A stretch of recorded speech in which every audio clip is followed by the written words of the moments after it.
This is Tiger Cats Postgame on the Ticats Audio Network. Tiger Cats Postgame, Bubba O'Neill, Andy Fantuz. Not the score the fans, Tiger Town, certainly wanted on their home opener as they sink to 0-3. The Alouettes 38, the Tiger Cats 12. Andy, not a good feeling right now at 0-3, and I think that's the way I think the players feel, I think this organization feel, and certainly the fans feel. Yeah, there's certainly a lot of disappointment going on right now. But you look at this game, and is it a 26-point difference when you're looking at the stats? Why? Why is it a 26-point difference? It's execution, it's finish in the red zone, and of course, as always, it's the turnovers. 5-0 in the turnovers in your home opener is not a good sign. Not a good sign.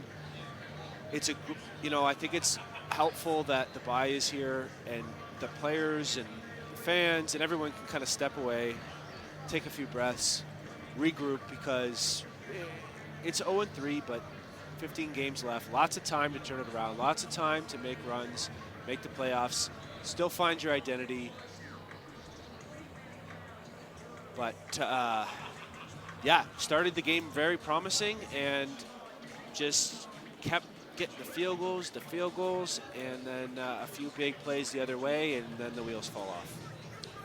Our Tiger Cats post game, we will present our performer of the game. We will talk to Coach O, which I'm not gonna lie, is going to be a tough conversation. It's certainly not what Coach O certainly expected in terms of execution, performance, and of course the final score. We will talk to a player down in the locker room. Andy will reveal his car star keys to victory, and then we go round table style. Mike Daly from Game Day joins us. But before we get to that, let's go to our new feature, which is called the Catch of the Game. Folks, it is, presented by Fisherman's Friend. Fisherman's Friend, it works. That's the honest truth. So we go to the play, and there was all kinds of hope. It was first down and 10 for the Tiger Cats early in the game. No score from the 32-yard line. Let's go to it. Wears number 18. He's got the tinted visor. High snap, fakes the pitch to Butler. Now he's back to pass, and he's going deep. Tim White has it. He's at the 35, the 30, the 25, makes a move. He's inside the 20. That chemistry between Tim White and Matt Schultz is on display early with the big play. Wow, how about that to answer your question just before the kickoff? They found it really quick. Awesome play design. They play action in the backfield. Matt Schultz moves out of the pocket, and they've got a max protect. And that gives Tim White the time to develop a double move, but he does it 25 yards down the field on a corner post. Well done. Well, Timmy White had a heck of a game, and the connections with Matthew Schultz were early and often at that point of the game there. What an exciting start. We talked about getting Schultz to move around a bit. What do they start with? A bootleg. You got max protection. Duke Williams was right in front of him, blocking nobody because the play was so well designed. And that same pattern that we saw Tim White miss on twice against Winnipeg, the double move downfield, the corner post, Matthew Schultz connects. And he ended up connecting on another deep post with Tim too, but that first one, just electric. Defying this crowd, getting them down into scoring position on the very first play. It was just the perfect start, and what a catch, what a throw, what a play design. Well deserving of the catch of the game. Well, I think it's fair to say we can name our performer of the game. Kind of obvious, especially if you look at the statistics. Our performer of the game, presented by Hercules Tire. Right on our strength, wide receiver Tim White. Yeah, 12 targets, 7 receptions, 143 yards. We mentioned those 2 deep balls. Great response after a quiet week last week, and an okay week in week 1, but a potential of having a really explosion. It's still a few misses there with the quarterback receiver connection, but it's great to see him make those big plays at home, and and really get this crowd into it and get his team into it early in the game. And Tim, great game. What we expect from Tim White. We have a check on our CarStar keys to victory, Andy, and I think they, again, as you keep nailing them for the last couple seasons, very, very key to the way the final result ended up. Yeah, number one was stop the run, and the rushing yards ended up being 84 at the end of the game, and really a lot of it was in that fourth quarter, which was critical when Stanback kept getting first down after first down, when the Ticats needed to get the ball back. But for 3 quarters, I would have definitely given this a check mark. They held Cody and Stanback in check, but by the end of the game, when they really needed it, they couldn't stop the run. So again, it's just a key point in the game, and a key, they're going to run the ball when you're up by 2 scores, and they couldn't stop them. So that's, a fail in CarStar number 1. Number 2 certainly had its factors as well. Yeah, that first play of the game. The number 2 was Schultz on the move. First play of the game, you see him roll out on the bootleg. I thought, I was, jumping out of my seat. Yes, this is exactly what we need. And we didn't see a lot more of that. We honestly didn't. Schultz ended up rushing the ball 4 times, but I think those were mostly scrambling under pressure. Running for your life. Four times, 24 yards. It wasn't what I was expecting and what I was hoping for. I thought that we would see more of that bootleg type action, getting a chance to extend plays horizontally behind the line of scrimmage with the option of running it upfield.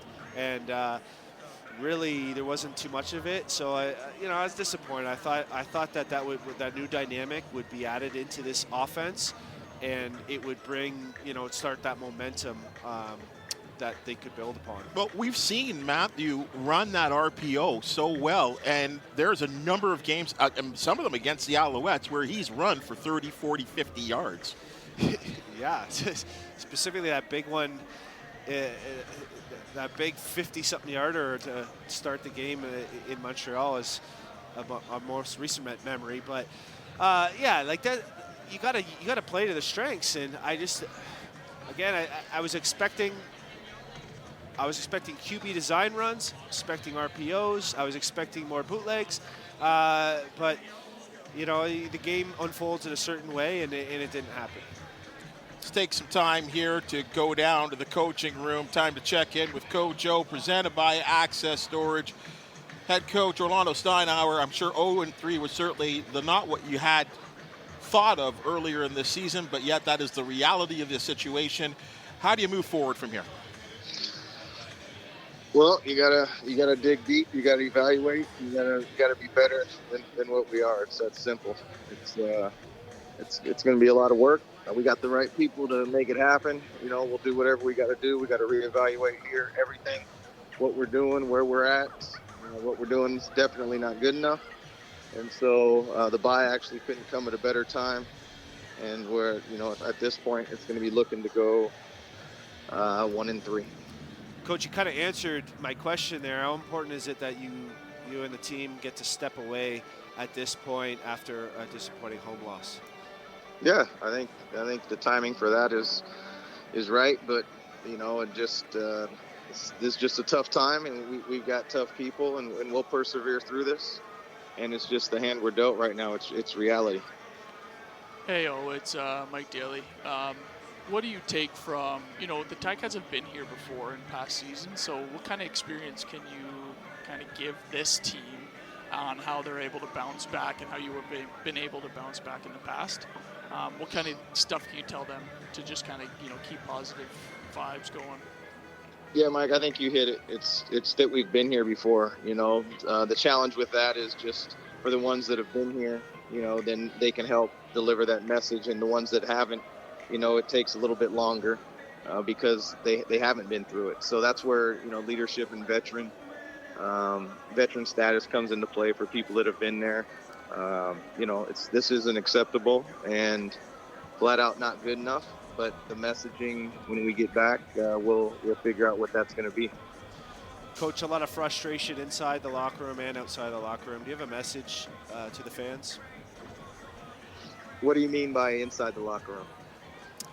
I just mean with the results that are going on. I'm sure there's a disappointment level. I would hope so. I would hope that there would be disappointment and not cheer. So, yeah, so that's the only challenge in the locker room. If you're referring to that, yeah, I'm happy that there's that kind of challenge. You don't ever want them to be happy. And so the messaging, there's no magic wand. It's about rolling up your sleeves and going to work and being better one play at a time. We've got to get people off the field. The football is always the same. The game hasn't changed. You got to play hard. You got to make the least amount of mistakes. And right now we're not doing that. That doesn't mean that we won't do it. It means we haven't done it consistently. Coach, I know you always say you're no excuses organization kind of thing, but would it not be reality to say that, injuries played a big factor in the way maybe some of the plays were executed and the way things happened today? Yeah, I don't even want to go there. I'm just going to say that we lost and it wasn't good enough. I appreciate where you're heading with that, but right now we're not good enough.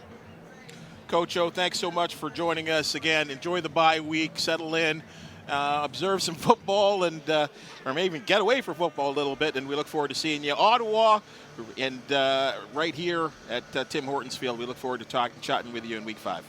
Okay, thanks, guys. Exclusive access to the coaching room. That was Coach Orlando's 9 Hour, as presented by Access Storage. And guys, let's be honest here as we bring in Mike Daly. Mike, this is obvious sort of disappointment. Yeah, absolutely. I mean, especially the home opener, right? And home opener, Grey Cup, you're at home.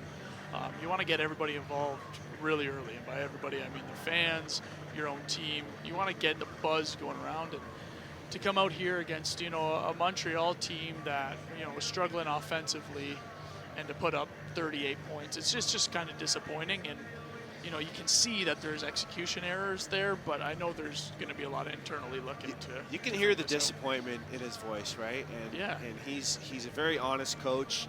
And I think that anybody in their careers have had things that just don't seem to go right. And of course, when you're talking about a football organization, there's a lot of people involved. It might be a bit different, but reality is it's really never as bad as it seems. It's never as good as it seems. And that's a message to the fans that I would like to say. You could be 3-0 right now and still have a lot of improvement needed. You're 0-3 right now. You have a lot of improvement needed, no doubt about it. But there's lots of time left. There's a lot of positive parts and aspects, and it's there. It's there. Like he said, football's the same, right? Well, and the main saying in football is that there's always learning to be done. You'd rather learn on wins than losses. And right now, the Ticats are going to have to learn on some of these losses. But it's such a long season, and like I had said, the Ticats have been here before. That it is a long season. There are time to get gel together and kind of step forward as a whole team, and that's what we're hoping to see with this Ticats team, sir. Let's cap our Carstar keys to victory with what I maybe believe is the number 1, but it is the number 3. Actually, let's break away here quickly here as we have Andy waiting here to cap his Carstar keys to victory. But let's go back right down to the locker room. Big game offensively for wide receiver Tim White. He is our performer of the game, presented by Hercules Tire, as we get back down into the locker room, as presented by Access Storage. Tim, I know you put up these kind of numbers, and we kind of said the same thing to Duke last week. But I know the thirst for victory is probably bigger than those numbers. Yes, no question. Winning comes number 1. That's definitely most important. Hey Tim, how important was it to kind of get back on track and get a fast start with those long plays, and both for yourself, and you also saw Duke out there making some big catches on key second downs. Can you just talk a bit about that? Yeah, no, it felt really good early. I wish we would have been able to capitalize in the red zone early in the game as well, just to capitalize on some of those plays. But we know we have to be better down there.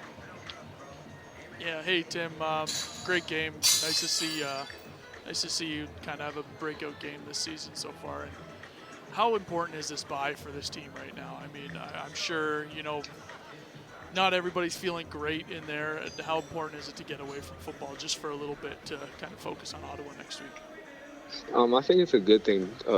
We should have a lot of time to prepare, a lot of guys to be able to get their minds right and just come back ready to play, come back with more energy to win, and just put it together.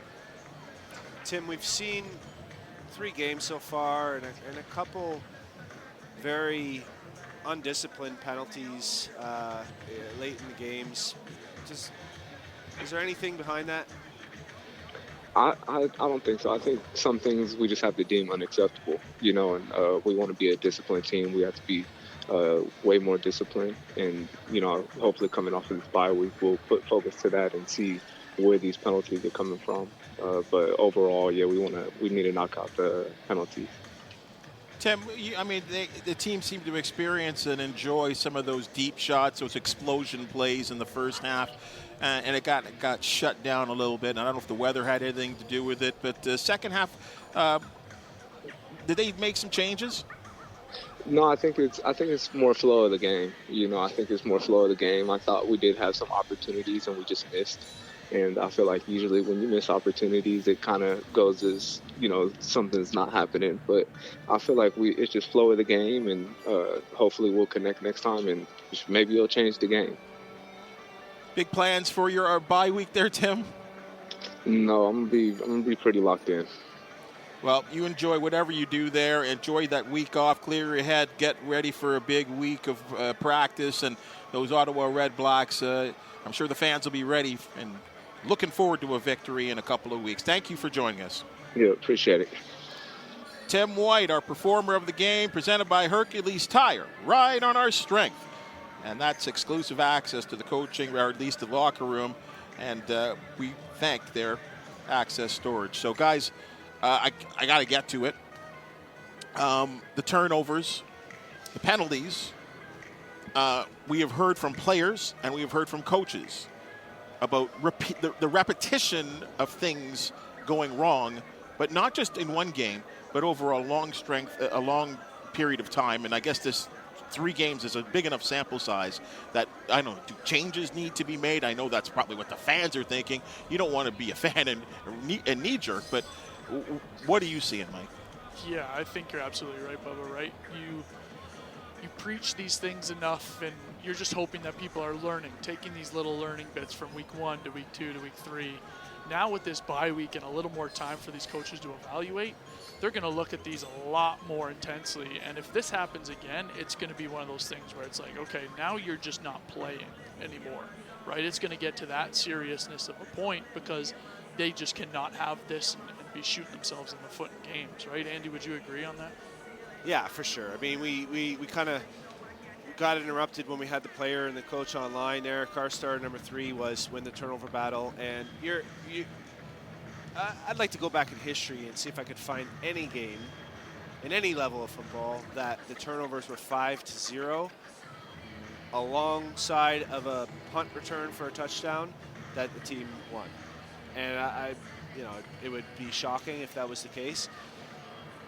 So that's the biggest issue by far. And the penalties, if you look at the stats of penalties, Hamilton was 6 for 52 yards, where Montreal was 8 for 75 yards, but it just seemed like it was the timing. We saw the same thing last week against Toronto. Timing of the penalties, yeah. The average drive start, we talked about that. It was pretty close, 35-33, but you factor in the punt return for a touchdown, like it's not even close. And those are avoidable mistakes. Those are avoidable or changeable areas that, like turnovers, it's not just so easy to change, but penalties, you can't have those undisciplined penalties. And I think I think it's important to look at some positives. Okay, it's going to be very gloomy. It's going to be very frustrating, disappointing. But some bright sides that I saw. One is the fact that Duke Williams back-to-back clutch catches in traffic. And you're really seeing that he can be a playmaker and a difference maker out there. That's one big one for me. Carthel Flowers-Lloyd, 4 special teams tackles. That's a monster game. And he's been doing that since we first saw him in training camp, through the preseason games. He seems to always be the first one down there. If he's not making the tackle, he's certainly funneling the returner into his teammates. So those are some areas that Can I throw in one more, which I think always seems to go unnoticed? Considering the patchwork offensive line that was put together tonight, I don't think they performed poorly. I thought they protected Matthew pretty well. Yeah, absolutely. And you saw Van Zyl get in there at a few guard reps as well. So they're doing it all over the place, right? Places that guys aren't taking many reps, new guys coming into the team. And yeah, I absolutely agree with you, Bubba. And to Andy's point previously, another positive is one of those things where once you get Matt Schiltz out of the pocket and get him moving around again, see the success that they had this game, well, maybe that's where this bye week is going to be perfect, because then Tommy Condell can look at that and say, where were we successful with Matt Schiltz and how were we getting these big plays? And let's keep that going come Ottawa, and maybe we drop a little bit more stuff and stick with it. Yeah, I think so. It's so important to be adaptable. If what you're doing is not working, or if it's predictable, or you're just not able to finish down in the red zone, then, make a switch, try something new. And Tommy's been around for a long, long time in different areas of football. He's got a ton of plays. So I'm sure he has a plan, and you got to trust in that plan. I know Coach O would say the same thing about Mark Washington and Jeff Reinbold, and really they didn't win any phase of the game today. Coach Sal before the game said you got to win 2 out of 3 areas. You could argue that their offense was okay, but without the finish, you can't possibly say they won that area. Defense, no way, and same with special teams. So you lose all 3 areas, 5 turnovers. I mean, there's no wonder it's a 26-point game at the end of it when the stats are fairly equal other than those areas. And you always hear of, Coach O brings this up all the time with the turnovers. It's not a one-sided thing with the offense. It's also with the defense as well, right? At some point, with the comfort level of the back end and some of the linebackers, there's got to be a cohesiveness there to be able to make these interceptions, right? And right now, it just feels like they're kind of figuring out it all on their own, and it's, trying to learn the defense. And if you're playing kind of on your heels, you're never going to be able to jump those type of plays. And that's just what I'm seeing out on the defense right there, is there's just not these opportunities that they're creating on their own for the turnovers. Do you think that all the success in the air from the opposing teams is due to more of a cautiousness from the DBs and they're not willing to take those chances, or is it really complementary where you're not getting a lot of pressure, so there's too much time? What do you think about the defense? Yeah, I think when you look at the back end, I always attribute it to the same thing as the O-line, where it has to be this massive communication. You need to play with the same people over and over and over again, right? And the nice thing is that it's such a long season, this back end has some time for cohesiveness to come together, but it is a bunch of new faces out there. So it does take some time, and I think that's what it is. I think it's more of a passive thing, trying not to get beat, and then all of a sudden you're seeing the wrong thing, and somebody gets in behind you and makes a good play. Let me just throw this to you, because I know, and this is just football, the way it is played in both leagues right now. I look at this MAC, right, today. I look at Winnipeg, Agadozi, these tall receivers. And you see some of the cornerbacks nowadays, they're nowhere near the 6'5", 6'6". Is it just the way that teams are being played right now, and the fact that you're just throwing up the ball and these guys are making great plays? It almost makes you wonder, how do you defend these guys? Yeah, football's a funny game of one-on-one matchups, and what ends up happening is, speaking of Speedy B coming back in town, right, there's these small receivers. Which makes his accomplishments even more crazy. Exactly, but there's these small receivers that take over the game. So now you need to bring in small DBs to be able to run around with them and be quick in and out of breaks. Well, now they see a bunch of small DBs out there, so they're going to put the 6'5" receivers out there like an Andy Fantuz and throw that thing up to them, right? So it is a matchup game, absolutely, but it's also another thing where Mark Washington's going to look at this film and say, okay, where can we help some of these matchups, and what can we do to be able to combat this? But at some point, it doesn't matter what your height is, what your weight is. You just have to be able to make a play on the football when your team needs it most. And, you know, they'll tell you that. Every defensive back out there will tell you that same thing. On the whole, when I look at this team, and I don't know what you guys think, yes, there are some guys. George is a guy, you know, at the young guy. But overall, I feel like this is a very veteran-like lineup. They've got to know how to dig themselves out of this. Yeah, you got to get to that point where your confidence level is down by 16 in the fourth, you expect to win, and not winning the game or winning by 16, down by 3, and you're expecting to lose, or just hoping not to lose, and trying to finish, you know, just let the clock run out. And I think it's a very different mindset, and it takes repetition, and it takes games like this where you can finish a tight game and you get that confidence level and that momentum going, and that's what it becomes. And right now, it seems like this team is kind of feeling a little bit of last year and a little bit of that disappointment and that coming up short feeling. And so a bye week is at the perfect time to step away, clear your mind, come back fresh, and just really individually, I think all the players just need to look in the mirror, do what they can. Don't be pointing fingers, of course.